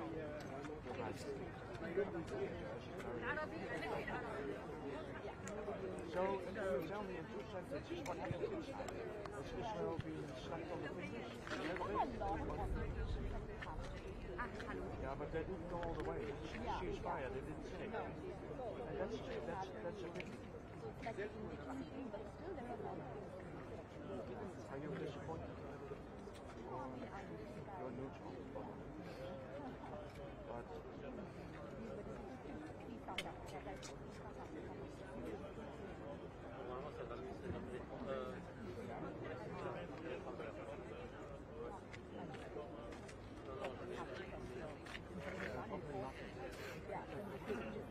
it's keeping us busy. Yeah. Are you from the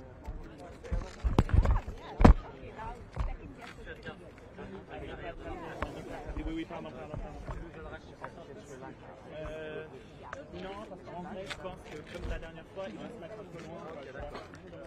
Je vais venir. Oui. What's the biggest city of the Oh, yeah. Oh, yeah, that's tourist. If you're tapping your own camera, that's your problem. Good for you. Okay, see what we'll do a trick. We'll do a ceasefire. All the way, all the time for Bloomberg. Yeah. And in India you were also recording.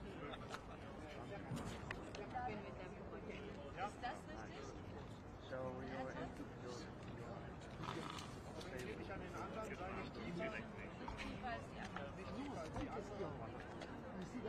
Und dann weißt du ja, wo ich stehe, dass ich die Eins in meine Richtung zeigt. Okay, ich glaube, da kommt der Vertreter.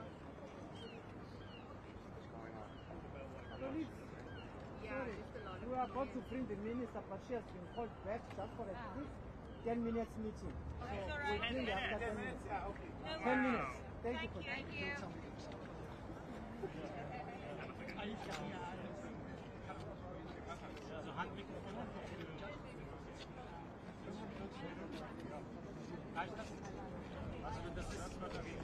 Das ist 1/3. Ich kann das jetzt wechseln.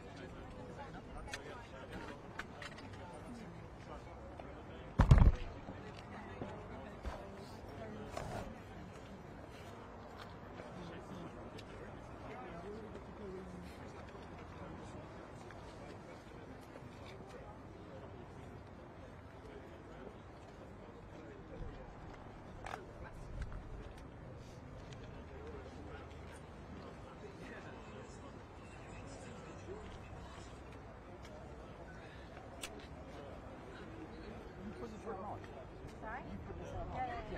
Yeah.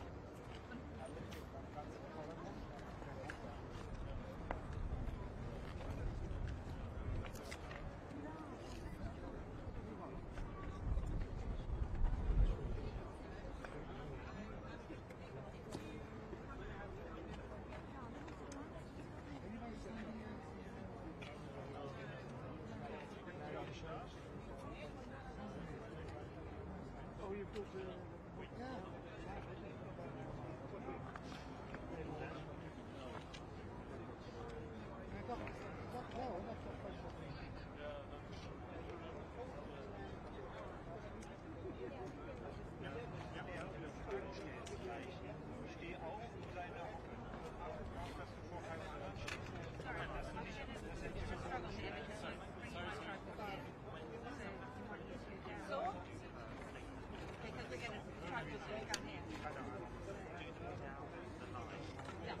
Kannst du das Mikrofon ein bisschen frei machen?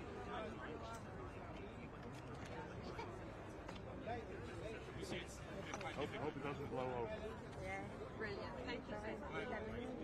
You can also hang it in one of these cords, the buckets, and then it will never fall. But I don't think it's a good tool. Other is a good tool. But I think it's together.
Wordt je steeds losser?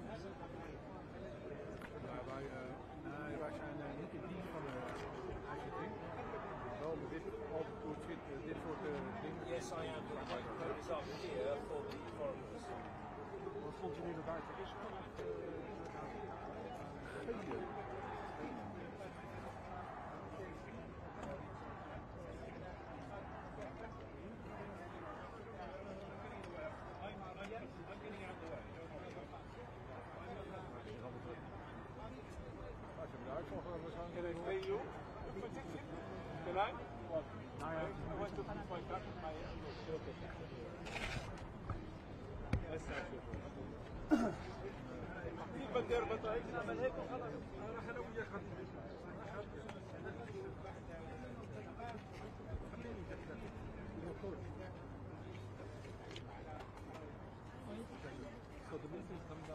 كل اقتراحاتك مقبولة.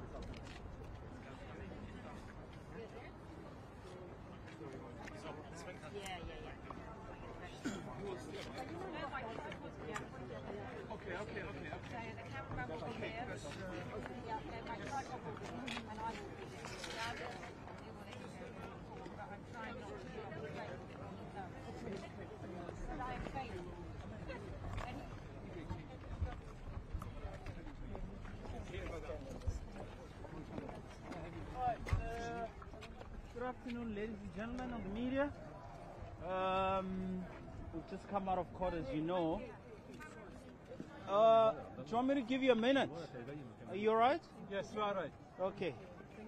So we have the Minister of International Relations and Cooperation of South Africa, Dr. Naledi Pandor, who's going to speak to you. Director General of the Foreign Ministry and Home, Mr. Zain Dango. Omar, yeah, I'm sure you know him. So the minister is going to speak, and then Omar is going to speak as well. DG will take questions. You all ready?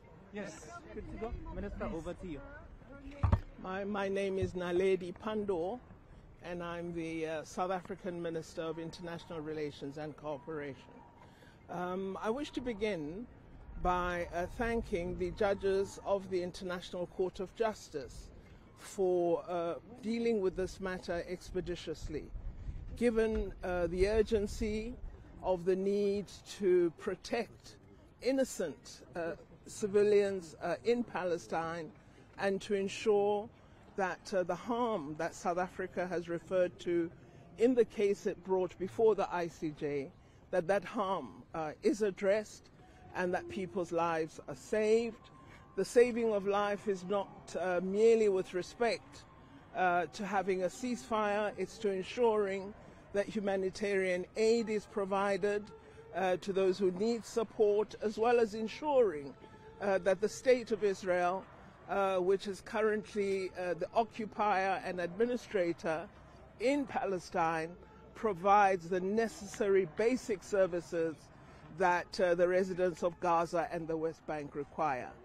This case was very much about international bodies ensuring that they exercise their responsibility to protect us all as global citizens. All member states of the United Nations have attached their signatures to a range of instruments. But when lives are threatened, these instruments are not brought to bear. And South Africa had the view that we could not stand idly by and continue to observe the killing of thousands of Palestinian citizens who had no role in the awful act of hostage-taking and killing that was done by Hamas.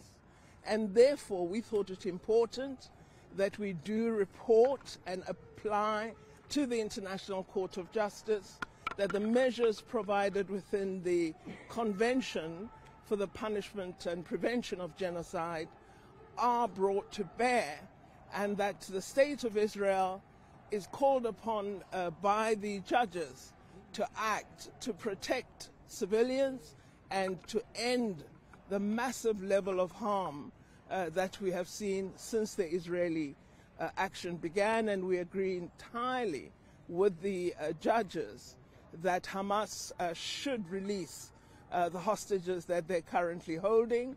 We also, in our various engagements with our partners internationally, believe the moment is now ripe for there to be negotiations for a two-state solution to end this conflict decisively. Minister, are you disappointed there isn't a ceasefire? Are you disappointed the court? I believe that in exercising the order, there would have to be a ceasefire. Without it, the order doesn't actually work. I would have wanted a ceasefire. No, they didn't. Are you disappointed but how, they didn't specify that? I have no way that I'm going to say I'm disappointed. I hoped for it, but the fact of delivering humanitarian aid, the fact of taking measures that reduce the levels of harm against persons who have no role in what Israel is combating, for me requires a ceasefire. And I believe Israel would have to attend to how it conducts its search for the hostages and for those Hamas individuals who carried out the October 7 attack. What's the next step? I believe that the court judgment needs to be read very, very carefully.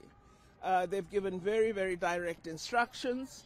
We are satisfied that the provisional measures that we sought to be addressed would be addressed by the court. And I believe if you read the convention very carefully, the matter of how a war or conflict is conducted is not elaborated.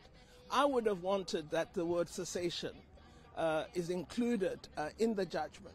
But I am satisfied with the directives that have been given, and in particular, I was concerned as the president of the court was reading the order that reference wasn't being made to a report, because the reporting is absolutely imperative. The monitoring of action in terms of the order is vital. And so for the fact that a monthly report, a report within 1 month of this date, has been ordered is, I believe, very significant. But what's it say to Germany and the United States who have called this case meritless? Well, the fact that the court says, remember that today we're not deciding about the allegation of genocide. What we're dealing with are the provisional measures. It's clear that the court does say circumstances exist where it is plausible that genocidal acts have been committed. This, of course, means once the merit case is addressed, and if the finding is that there has been genocide, those states that have aided and abetted become a party to commission of an infringement in terms of the convention. Do you think Israel will conform to the orders laid down by the court today? I've never really been hopeful about Israel, but Israel has very powerful friends who I hope will advise Israel that they should act in terms of the order. Would you say, what does it say about Israel as a country and a government and a military? I think that's for you and the public to decide. What we've said is, here's an international instrument, let us bring it into operation, and let's stop being observers of significant harm. Let's act, and South Africa has acted. And what the court has actually indicated is that this convention is being brought to life in a very practical way. And I now think what we want is that the member states of the United Nations must oversee the process and ensure that we create a basis for a global community in which a resort to arms is no longer easy. A resort to abuse is no longer easy, and that more effort is now directed toward negotiation and toward seeking peaceful means of ending conflict. And do you think Hamas behaved genocidally? Well, as far as I understand the convention, states are members, states are signatories, and you bring actions with reference to states, not to particular groups. But has Hamas behaved genocidally? Well, I believe that what has been done by Hamas is certainly caused great harm, and I do think that the hostages should be freed, and that's what we must focus upon. Madam Minister, okay, do you believe that the decision of the court will help, let's say, in solving the problem of the Israeli aggression against the Palestinians today, and in the short term maybe can help finding a political solution to the conflict between the Palestinian people and the Israeli occupation? Well, my hope is that we will begin to move toward a process where substantively a two-state solution is being discussed. The people of Palestine have suffered harm for many, many decades. I don't believe it will end today or tomorrow. But what we've done is a very clear signal has been sent by the court, and it's now a test for the government and people of Israel as to whether they will act in a manner that says all of us must respect international law. Could you tell me? Hang on, ma'am. Hello. Just well, if Israel acts in accord with it, I think the implications are for a future hopeful world. Should it not, then essentially we are opening up room for all abusers in many conflicts throughout the world. And I think we'll be setting a terrible, terrible precedent. So what we should do, what all of us should do, is call on Israel to act in terms of the decisions. Will you sever ties with Israel, or are you preserving ties with Israel? I don't think it's a matter of South Africa and Israel here. The real issue, all your questions are about Israel, but the real issue is the people of Palestine who are being killed every day. The people of Palestine who are sleeping in the cold. The people of Palestine who are denied food, water, and energy. That is the critical issue that all of us should focus upon. Yeah. And on that note, we're going to ask the Vice Foreign Minister of... That with the people of Palestine, we stand with the people of Palestine, and our message to them is never give up hope. South Africa got over the apartheid oppression. They will overcome. And for that, we'll ever be grateful, Your Excellency. Thank you. Allow me to start by saying that we concur with everything that Her Excellency, Minister of International Cooperation of South Africa, Naledi Pandor, has stated in front of all of you, and to read a message from the Palestinian people on this very important day. This is a historic day. Palestine welcomes the momentous order by the International Court of Justice. This order means that the court recognized the gravity of the situation and was convinced by South Africa's compelling presentation that was based on law and fact that there are plausible cause to believe that Israel is committing genocide in Gaza. It means that the cries and suffering of our people in Gaza have been heard in the Great Hall of Justice. Israel failed. It failed to convince the court to dismiss the complaint to prove that it is not deliberately violating Genocide Convention. The ICJ judges assessed the facts and the law and issued their order. Israel now will stand trial accused of committing the crime of all crimes. We call on states to ensure that all provisional measures ordered by the court are implemented. States and governments have clear obligations in light of this order. First and foremost, they must make sure they are not complicit in this genocide. This is a good day for humanity. This ruling is in favor of international system based on law and against exceptionalism and double standards. It should be a wake-up call for Israel and its enablers. The State of Palestine will undertake every endeavor to follow up on this important ruling by the courts towards ensuring the rights of the Palestinian people and ensuring justice. To this end, and with deep conviction in the rule of law, we will continue pursuing accountability and justice in all forms, including in the few weeks' time when we return here to the ICJ on the 19th of February for the oral hearings in the advisory opinion proceedings on Israel's illegal occupation and regime inside the occupied Palestinian territory. This illegal occupation and apartheid regime must be brought to an end. Palestine will forever be grateful to to South Africa for taking this bold step of active solidarity. Together with peace-loving nations, we will continue to work to stop genocide, hold perpetrators to account, and work to stop all other atrocities against our people. Just few words in Arabic, and I'll conclude my statement and open the way for questions and answers. هذا يوم تاريخي لفلسطين والإنسانية جمعاء. ترحب فلسطين بقرار محكمة العدل الدولية الحاسم فيما يخص الإجراءات الاحترازية الواجبة بخصوص الشكوى المقدمة من جمهورية جنوب أفريقيا حول الإبادة الجماعية التي تشنها إسرائيل على الشعب الفلسطيني في قطاع غزة. هذا يعني أن إسرائيل ستحاكم في قادم الأيام بتهمة الإبادة الجماعية وانتهاكات أخرى لمعاهدة الإبادة الجماعية في أعلى سلطة قضائية في العالم. لقد فشلت إسرائيل في التهرب من المساءلة، فشلت في تبرير ما ترتكبه من فظائع. قضاة محكمة العدل الدولية قيموا ما قدم لهم من حقائق ووقائع ومعطيات قانونية من قبل جنوب أفريقيا، ولم يتأثروا بمحاولة دولة الاحتلال لتسييس ما قدمته أو تحريف أو أكاذيب. هذا الحكم هو انتصار للقانون الدولي والإنسانية ورفض واضح للفوضى والمعايير المزدوجة. هذه رسالة واضحة لدولة الاحتلال وداعميها بأن لا أحد فوق القانون أو خارج نطاق المساءلة. لقد ولت أيام الإفلات من العقاب.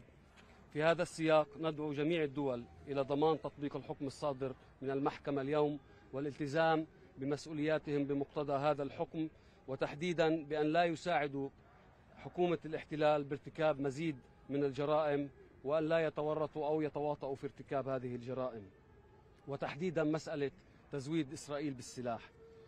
أختتم بتأكيد امتنان القيادة الفلسطينية والشعب الفلسطيني لشعب وحكومة جنوب أفريقيا لاتخاذ هذه الخطوة الجريئة من التضامن العملي، وسنواصل جنبا إلى جنب مع الدول الأخرى صاحبة المبادئ والشعوب العمل على وقف الإبادة الجماعية ومحاسبة إسرائيل على فظائعها ضد الشعب الفلسطيني والدفاع عن حقوقنا الجماعية كشعوب العالم في المساواة في حقوق الإنسان.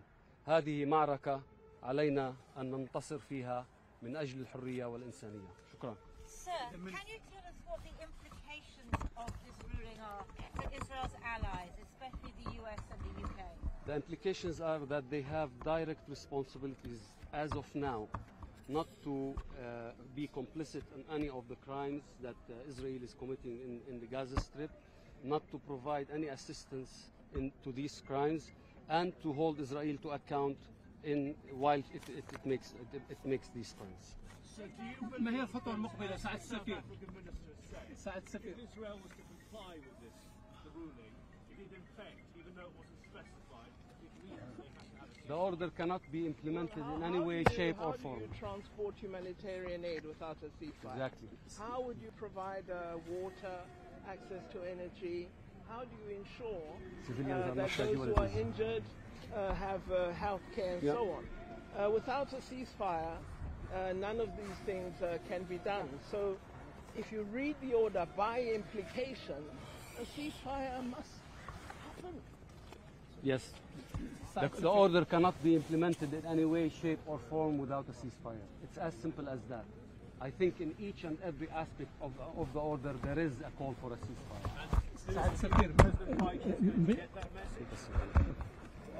I'm not President Biden, so I can't answer for him. I think you'll have to ask him. But I'm sure, as a humanitarian, he would support any action that seeks to save the lives of others. And it is a duty on countries to implement. They have an obligation under the Genocide Convention. They cannot escape that. معالي السفير، ألا تخشى مثلا أنه المحكمة لم تعلن مباشرة وقف إطلاق النار؟ أليست خيبة أمل بالنسبة لكم؟ على الإطلاق، كل ما في الأمر هو يدعو إلى وقف إطلاق النار. لا يمكن تنفيذ أمر المحكمة اليوم من دون وقف إطلاق النار، ويجب على إسرائيل أن تبرر نفسها خلال شهر من الآن لماذا لم ينفذ أمر المحكمة. ودون وقف إطلاق النار لا يمكن أن ينفذ أمر المحكمة، لا يمكن إيصال المساعدات الإنسانية، لا يمكن تقليل ومنع الخسائر بين المدنيين، لا يمكن وقف الدمار وما ترتكبه، وكل ذلك كان في أمر المحكمة. لذلك وقف إطلاق النار هو عنصر رئيسي في كل جزء من قرار المحكمة. Thank you very much. That concludes the briefing. Thank you very much. Thank you for your time. I'm from Tunisia, and I'm sure you've honored Nelson Mandela and you've honored your country. Thank you very much, madam. Thank you very much.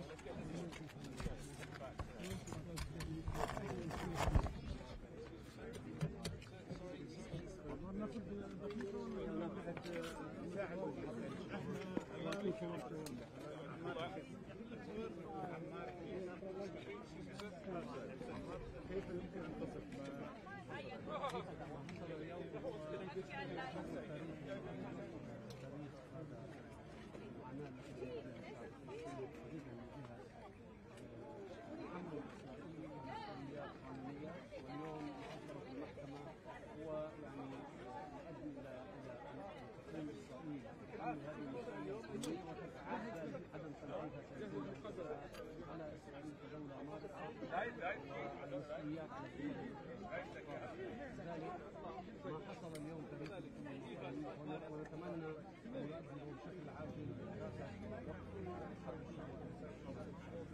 الغفير كتب على صفحته على تويتر قبل قليل ان ما جرى هو انتصار كأن اسرائيل ترى ان ما جرى وكانه يصب في صالحها لان ليس فيه دعوه صريحه لوقف اطلاق النار.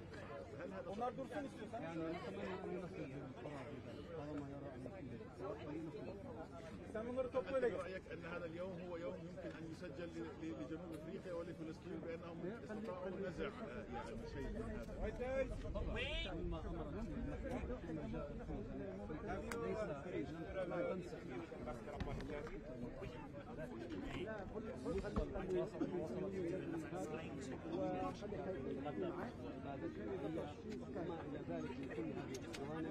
كان